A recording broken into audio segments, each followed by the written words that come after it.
안녕하세요. 유리한 미국 변호사 채널의 이유리 미국 변호사입니다. 오늘 영상은 영화에 관련된 내용을 좀 말씀드릴까 해요. 제가 이제 이 코너가 미디어 속의 미국 이민이라는 코너인데요.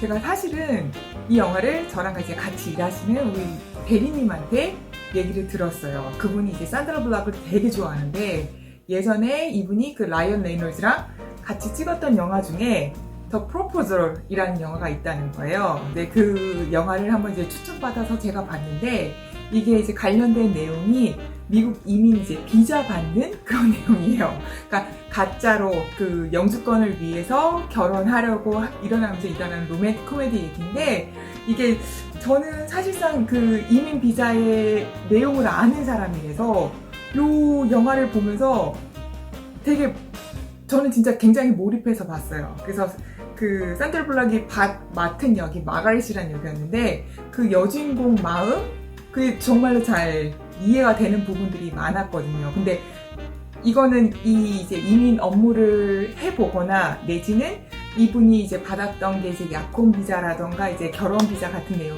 미국 이민 비자 중에서요.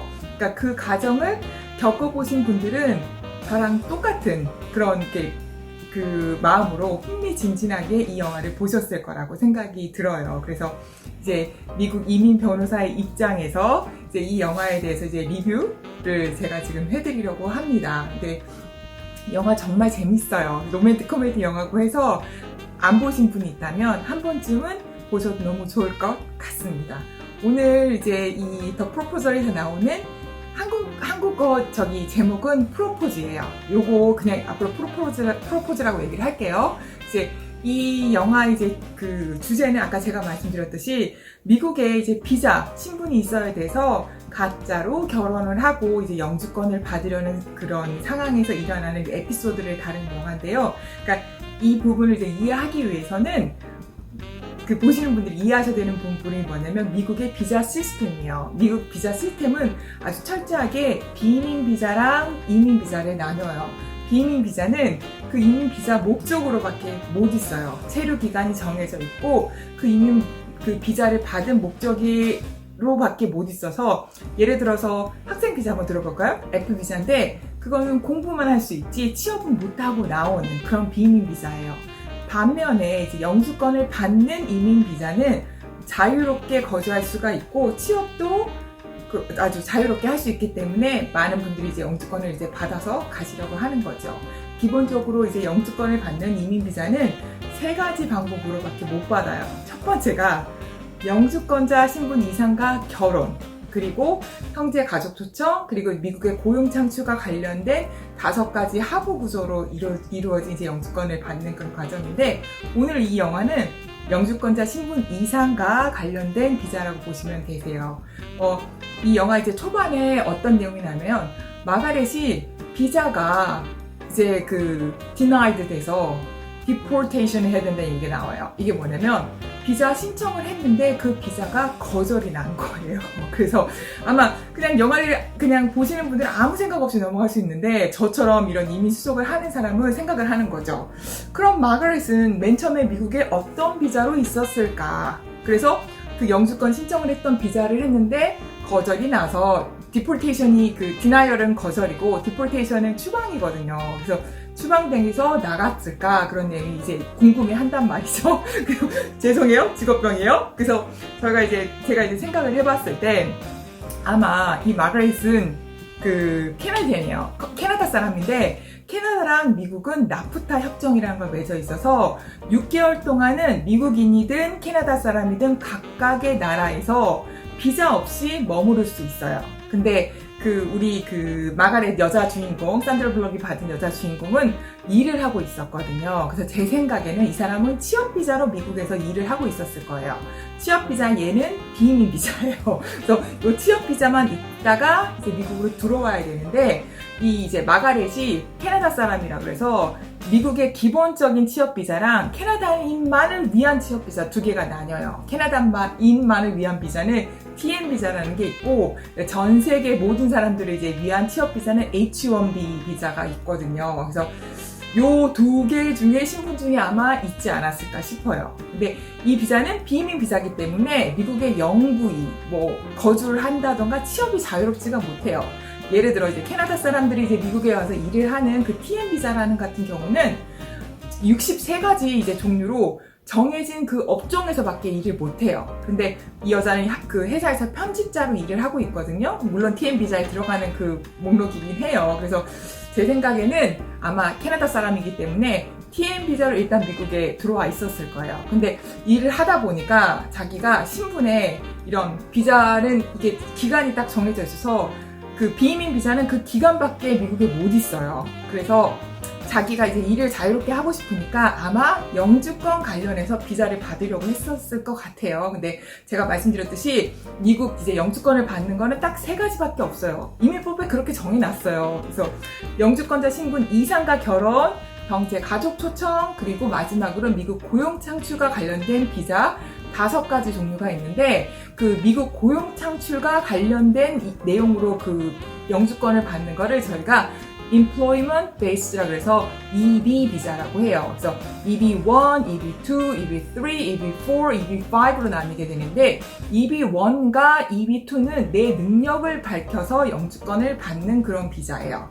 EB3는 미국 사람들이 하기 싫어하는 일을 해주고 영주권을 받는 비자고, EB4는 뭐 이제 미국 군대에서 일하시는 분들이나 종교 관련 비자를 받으시는 거라고 보면 되고, EB5가 미국 투자이민이에요. 근데 제가 봤을 때 이 영화에서 우리 샌드라 버럭이 받은 마가렛이라는 역할은 자기 능력으로 미국 이민 비자를 받는 EB1 내지는 EB2 NIW 자기의 능력으로 받는 그 비자를 신청을 했던 것 같아요. 근데 영화 초반에 나와요. 보스가 부르거든요. 근데 이제 마가렛한테 말을 하기에는 너의 비자 어플리케이션이 denial 됐다고 해요. 그건 이제 거절당했다는 거거든요. 그래서 너는 이제 deportation 됐다고 얘기를 해요. 나가라는 거예요.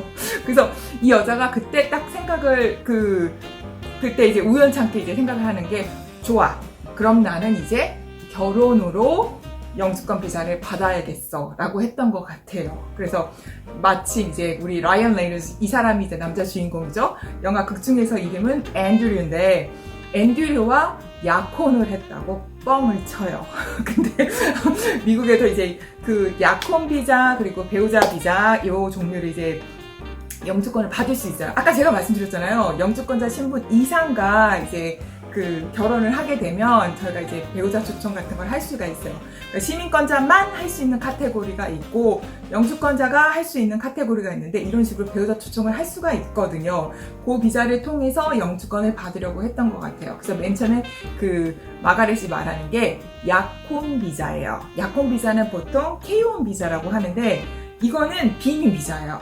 그래서 아까 말한 거랑 다르지 않아요? 결혼하면 저기 영주권 준다고 했잖아요 라고 얘기하셨은 분이 분명히 계실 텐데, 약혼은 결혼이 아니잖아요? 약혼을 하고 미국에 들어가요. 비이민 비자를 받고, 그리고 내지는 미국에 다른 비자가 있으면 거기서 신분 조정이라는 걸 해요. 신분 조정은 뭐냐면 미국에 이미 다른 비자가 있는 거예요. 예를 들어 우리 마가렛은 TNA나 아니면은 H1B가 있었을 거예요. 그 아까 취업 이민 비자. 그 비자에서 약혼자 비자, 똑같은 비이민 비자예요.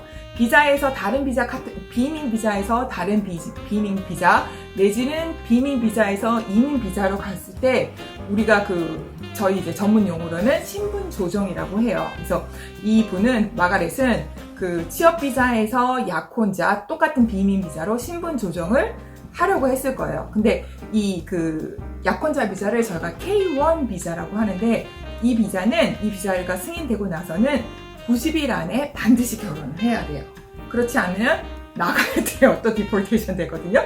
그래서 K1 비자를 받고 결혼을 해서 그걸 이제 배우자 비자가 되는 건데, 요 K, 약혼자 비자는 영주권자는 초청을 못 해요. 오직 시민권자만 초청을 할 수가 있어요. 그래서 약혼 비자를 받아서 미국에서 들어가서 90일 안에 결혼을 하고 그걸로 영주권을 받는 건 아니잖아요. 왜냐면 이 약혼자 비자가 비이민 비자라서. 그래서 그 후에는 이민 비자 수속을 하셔야 되는데, 결혼으로 이민 비자를 하는 거는 2가지로 나뉘어요. 그래서 결혼한 지 2년 아래로 되신 분 하나, 결혼한 지 2년 이상 되신 분 쪽으로 나뉜다고 보시면 돼요. 결혼한 지 2년 아래에 계신 분들은 저희가 CR1이라고 하고요. 결혼한 지 2년 되신 분들은 IR1이라고 해요. 네, 지금 저희는 마가렛 경우만 보고 있으니까 이 사람은 K1 비자, 비이민 비자, 약혼자 비자를 해서 결혼한 후에 그 다음에 CR1, 배우자 비자 초청으로 바뀌었을 거예요. 그래서 CR1이랑 결혼한 지 2년이 된 사람, 2년이 안 된 사람, 그리고 결혼한 지 2년이 넘은 사람, 이 배우자 초청을 했을 때 미국이 영주권 카드를 줄 때 기간이 달라요. 그래서 이걸 구분하는 거거든요. 그래서 2년이 안 된 CR 비자 같은 경우에는 조건부 영주권 2년을 줘요. 그래서 2년이 되기 3개월 전에 한 번 더 검사를 해요. 정말로 결혼 생활 유지하고 있는지. 그런데 결혼 생활이 2년 넘으신 분들은 그냥 처음부터 10년짜리 비자 준다고 보시면 돼요. 요거는 그냥 사적으로 말씀을 드렸고요. 영화로 우리 다시 돌아갈게요. 그래서 마가렛은 아마 약혼 비자 받아서 배우자 비자로 미국 내에서 바꾸려고 했을 거예요. 그래서 아마 영화는 보신 분들은 알겠지만 해피엔딩으로 끝나거든요. 그래서 K1 비자 받았다가 약혼자 비자 받았다가 나중에 CR 비자로 갔을 거예요. 그래서 아마 영주권, 시민권자랑 결혼을 했고 미국 영주권을 혜택을 했을 거고 CR로 했기 때문에 둘이 결혼을 하고 영주권을 받은 때로부터 2년이 된 시점, 그리고 2년이 되게 한 3개월 전 시점에서는 10년짜리 영주권을 받기 위해서 조건해지라는 게 있거든요. 그거를 아마 했을 거예요. 그때 이제 들어가는 폼들이 있어요. 근데 폼들이 어려우니까 그거는 얘기를 안 할게요. 그래서 이런 것들은 이제 담당하시는 이민 변호사랑 얘기를 하시면 되는 거고, 그러면은 이제 궁금해 하시는 부분이 이거예요. 왜냐면 저 이 얘기 많이 했거든요. 2년짜리 아직 결혼이 안 되신 분, 2년이 안 되신 분들은 하실 때 처음부터 애초에 CR1을 먼저 신청을 하실 수도 있고요. 약혼자 비자를 받아서 미국에 들어가서 요 CR1을 하실 수도 있는 거예요. 그런데 CR1을 맨 처음에 그냥 한국에서만 했을 때는 제가 봤을 때는 이게 최장으로는 한 1년 반 정도 걸릴 거예요.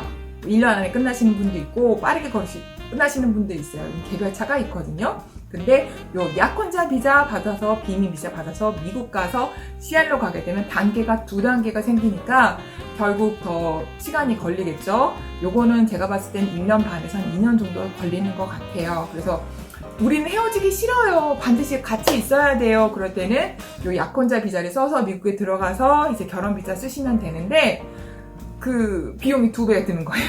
변호사가 약혼자 비자도 써야 되고 결혼 비자도 써야 되니까. 근데 애초에 처음에 이제 배우자 초청 CR로 하시게 되면 비용은 한 번만 들어가니까 그 차이가 있고, 이제는 이제 수적적인 차이에서 말을 할게요.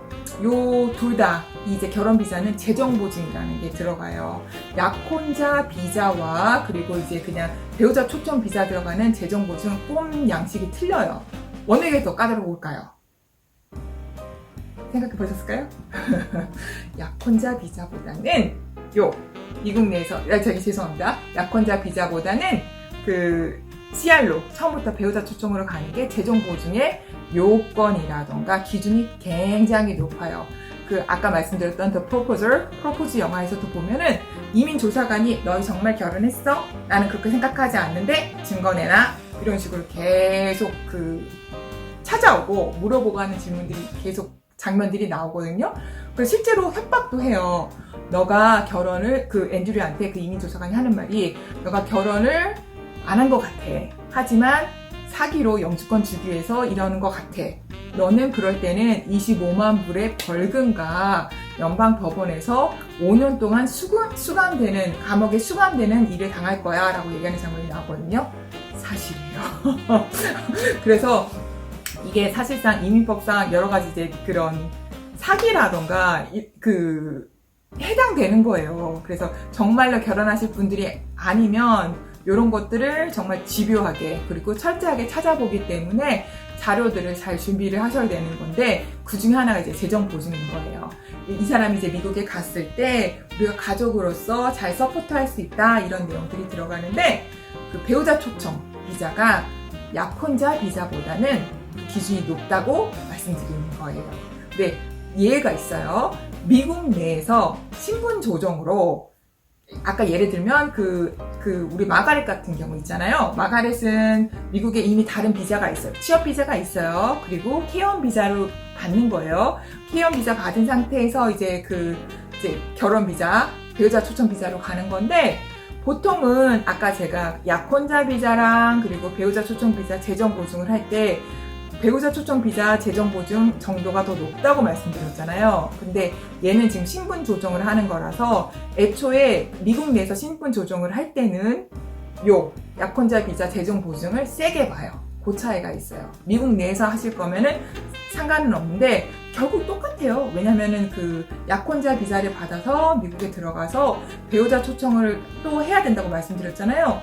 그때 보는 재정 보증 자체가 더 높기 때문에 우리가 약혼자 비자를 받을 때도 재정 보증 들어갔고 결혼 비자 들어갈 때도 재정 보증 들어가기 때문에 결국은 둘 다 재정 보증 요건을 잘 맞추지 못하면 이거 시작하시면 안 돼요. 왜냐면 제 경험상 요새 이제 결혼 비자라든가 약혼자 비자 신청하시는 분들 이민국에서 보완서를 받는 게 재정 보증에 관련된 내용이 너무 많기 때문에 그 관련 준비를 잘 하셔야 된다고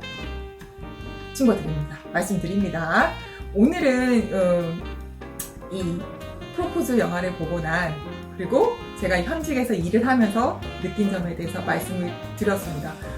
이게 또 그렇더라고요. 왜냐면 그냥 아무 생각 없이 영화를 보는데 내가 아는 거예요. 너무 재밌게 보인 거예요. 그래서 제가 어떤 부분을 재밌게 봤고 왜 이렇게 재밌었는지 얘기를 나누고 싶었어요. 근데 사실상 이 영화를 보는 분들 중에서 미국에서 지금 결혼 비자라던가 약혼자 비자 준비하지 않으신 분들은 좀 제 말이 이해가 안 가실 수도 있어요. 근데 약혼자 비자를 준비를 하셨거나 아니 끝나셨거나 아니면 준비를 지금 하고 계신 분들한테는 조금이라도 도움이 됐으면 좋겠습니다. 제가 이제 말씀드렸던 건 일반적인 상황이고요. 이게 각 개인마다 달라요. 그래서 이런 것들은 좀 상담을 받으셔서 필요한 서류들이 있거든요. 그리고 요새 이민국 추세가 있고 대사관에서 인터뷰 볼 때 하는 추세들이 있어요. 그래서 이런 것들은 개별적인 상담을 받으셨으면 좋겠고요. 그리고 제가 다음에도 미디어 속에서 영화뿐만 아니라 소설이나 내지는 기사나 이런 것들에서 여러분과 나누고 싶은 좋은 주제가 있으면 다음에도 꼭 그거 잘 찾아서 같이 나눠보도록 하겠습니다. 오늘 영상 봐주셔서 감사합니다. 조금이라도 도움이 되었으면 좋겠습니다. 다음에 더 좋은 영상으로 만날게요. 감사합니다.